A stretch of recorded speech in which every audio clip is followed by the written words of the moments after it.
So, continuing.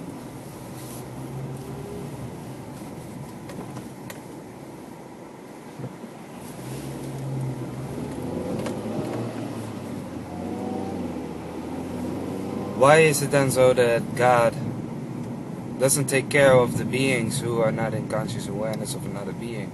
I was saying, for instance, the people who do not have any parents and are left forgotten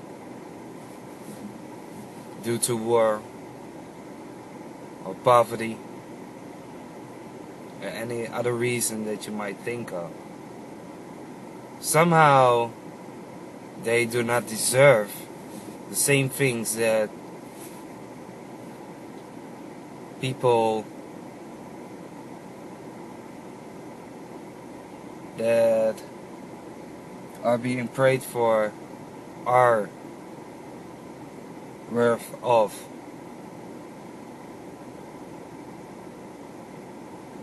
So just by this act we can actually state, just by this simple example, if it was due to prayer that these beings were showing a significantly improve on their revalidation,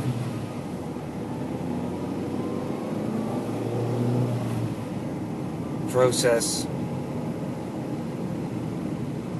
we can actually say in fact so that God isn't love.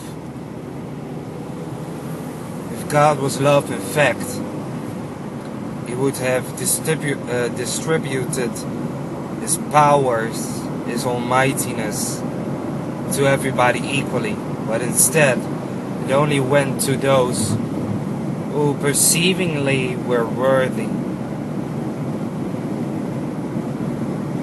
And I'm not talking about if these beings, these patients, are actually mass murderers or,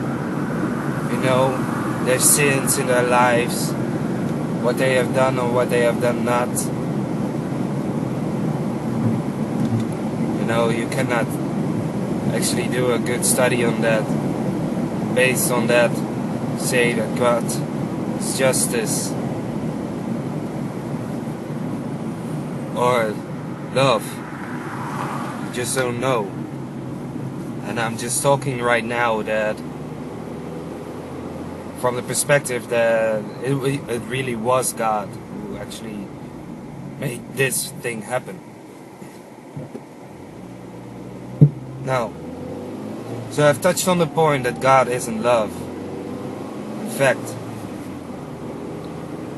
which just resembles the current human condition, where people do not take care of another when they are not in their direct environment. They do not have anything to do with them. They do not care if beings starve to death, if beings are not able to get their daily water supply. Why should they care? It's just as this act of God. You are only worthy if you are in people's their direct environment, seemingly. So also you do not stand here in fact as love, because you only take care of those who are in your direct environment. You can only actually claim that you actually love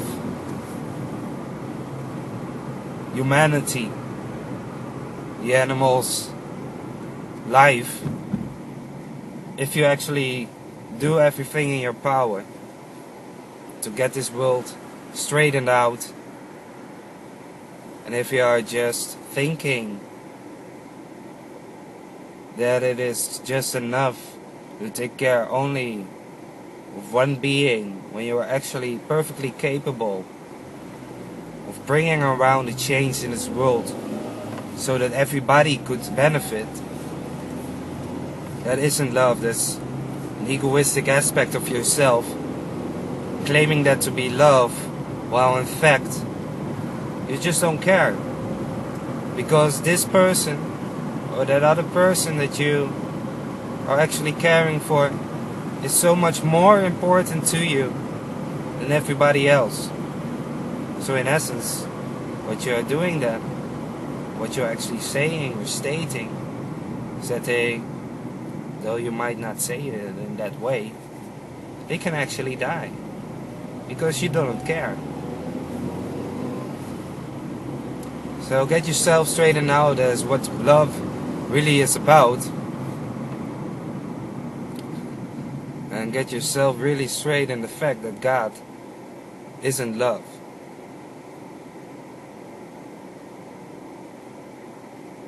So another point about God and love, and actually prayer. So if you think that praying is a solution, do your daily meditations, do your daily prayers. If you think that's a solution to the world problems and the problems within your life, actually consider why it is that you are having problems within your life. Actually consider why it is that you're actually experiencing them. Who it is that you blame. Who it is that you see accountable for that. Who it is that you do not see accountable for that. What you have accepted and allowed yourself to think that these things are necessary and that they are part of life.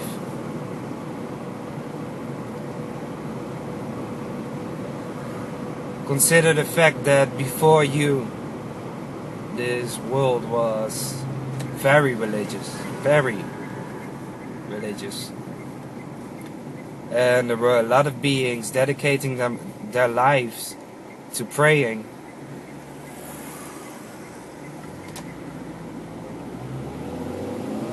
So you must ask yourself if this really has done anything for this world, because if it was so that praying was working, and we look at the current state of our world,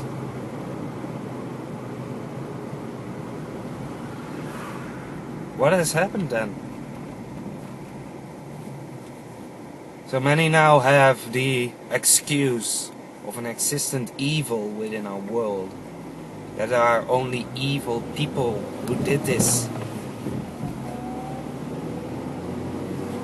and that they are the ones to blame. They are the ones who are responsible for this mess that's here. Is it? Isn't what happens in this world if God really exists? Why isn't God, or why hasn't God taken his responsibility as his position of being a shepherd, protecting his images and likenesses, his people, his children? Why is it so that God hasn't taken care of this world as it would be? Why is it so that only your existence, perceivingly, of true living should be in the herefore or in the hereafter, and that this particular place called Earth, this reality, the reality of space-time, has to be fucked up? It just has to be. So you can go through the struggle, and you can learn the stuff which you need to learn, because otherwise you aren't worthy. Yeah. Just talking about it just makes it more ridiculous, even, if I would just imagine the picture, but it's not so laughable. But just when I talk about it, I just can see the whole dishonesty behind those words. of actually trying to justify that which is here through such acceptance.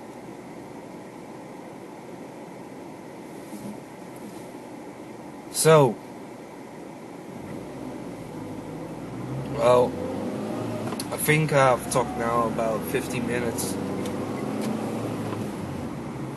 and I guess this is enough, so thank you.